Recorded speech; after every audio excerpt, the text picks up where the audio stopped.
Hello, dear friends. Today we're journeying to the heart of Morocco with a delightful recipe.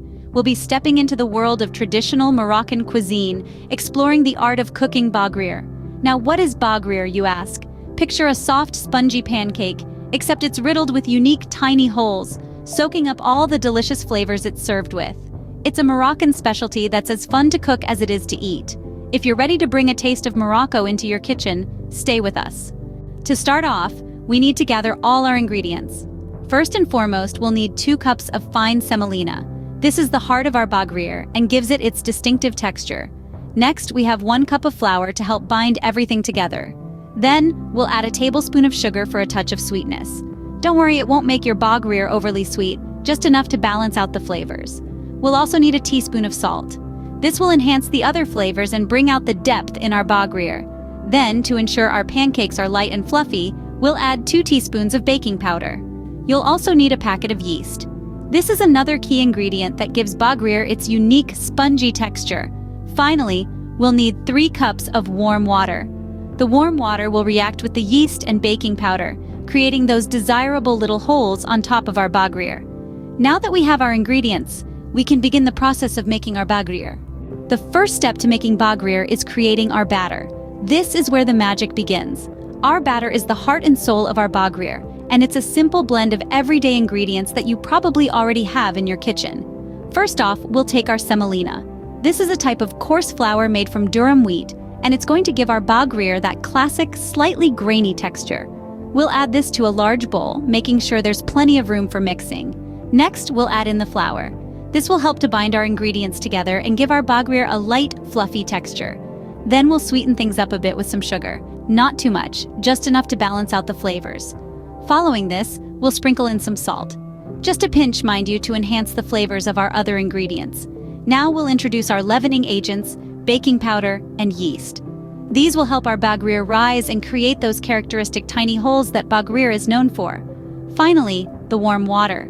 We'll gradually add this in as we stir, transforming our dry ingredients into a smooth, pourable batter. The key here is patience. Add the water slowly, stirring constantly to prevent any lumps from forming. Remember, we're aiming for a smooth, lump-free batter. As you stir, you'll notice the batter start to come together. It will become smoother and more liquid-like, and that's exactly what we want. Keep going until you have a uniform lump-free batter. It should have the consistency of a pancake batter, pourable but not too thin. And there you have it. Our Baghrir batter is ready. It's a simple blend of ingredients, but it's the foundation of our delicious Moroccan pancakes. Each ingredient plays a crucial role, and together, they create a batter that's just waiting to be transformed into golden, fluffy Baghrir. With our batter ready, we're one step closer to enjoying our Baghrir. It's a journey of flavors and textures, and we've just completed the first leg. Let's move on to the next step and bring our Baghrir to life. Next, we'll let our batter rest. Now, you might be wondering why we need to do this. Well, resting the batter is a crucial step in making the perfect Baghrir. You see, our batter is not just a mix of ingredients. It's a living, breathing entity due to our friend, the yeast. And yeast, like any good friend, needs some time to get to work. When we let our batter rest for about 30 minutes, it gives the yeast time to activate. This activation process is what makes Baghrir so unique. As the yeast gets down to business, it creates small bubbles of gas within the batter. These bubbles are what will create the distinctive holes that Baghrir is famous for. They're not just for show either. These little holes act as pockets, ready to soak up any delicious toppings or sauces you choose to serve with your pancakes. While our batter is resting, we can prepare our cooking surface. It's time to cook our Baghrir. So you've mixed your ingredients, allowed your batter to rest, and now you're ready to transform that batter into delicious, spongy Baghrir. Let's dive right into it. Firstly, you'll need a non-stick pan. It's crucial to use a non-stick pan for this recipe, as Baghrir has a delicate texture that can easily stick to the pan if not properly prepared.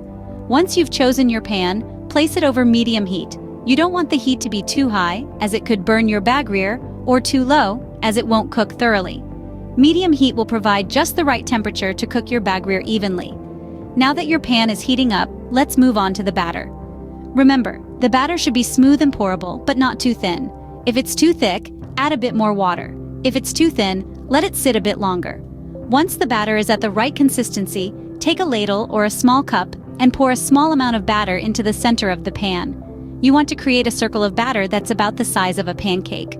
As the Baghrir cooks, you'll begin to see holes form on the top. This is a signature characteristic of Baghrir and what gives it its unique, spongy texture.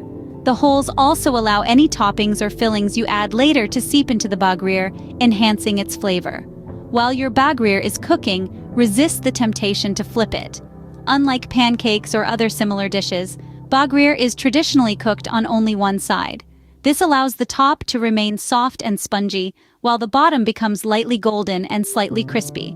Once the top of the Baghrir is covered in holes and the bottom is lightly golden, carefully remove it from the pan and place it on a plate. Repeat this process with the rest of the batter, making sure to adjust the heat as necessary to prevent the Baghrir from burning. And there you have it. You've successfully cooked your Baghrir. They should be light, spongy, and ready to be topped with your favorite fillings or sauces. Remember, Baghrir is best served warm, so try to serve them as soon as possible after cooking. Once you've cooked all your Baghrir, you're ready for the final step. But we'll get to that in the next scene. For now, take a moment to admire your handiwork. You've done a great job. Now for the best part, serving and eating our Baghrir. Here's where we can get creative and add our personal touch. Baghrir is versatile and pairs well with a variety of toppings. For an authentic Moroccan experience, consider drizzling honey or melted butter over your Baghrir. The sweetness of the honey and the richness of the butter seep into the thousands of tiny holes, enhancing every bite with a burst of flavor. If you're a cheese lover, a sprinkle of crumbled feta or a smear of cream cheese can add a savory twist. Exploring different toppings is part of the fun, so don't shy away from experimenting. Traditionally, Baghrir is enjoyed for breakfast or as a snack, usually accompanied by Moroccan mint tea. The refreshing mint tea perfectly complements the warm, fluffy Baghrir, making for a truly delightful meal. And there you have it, delicious Moroccan Baghrir right in your home. We've come to the end of our Moroccan culinary journey. Yes, we've traveled together through the aromatic, flavor-filled world of Moroccan cuisine, and we've now mastered the art of making the traditional Baghrir. Let's jog our memory a bit, shall we?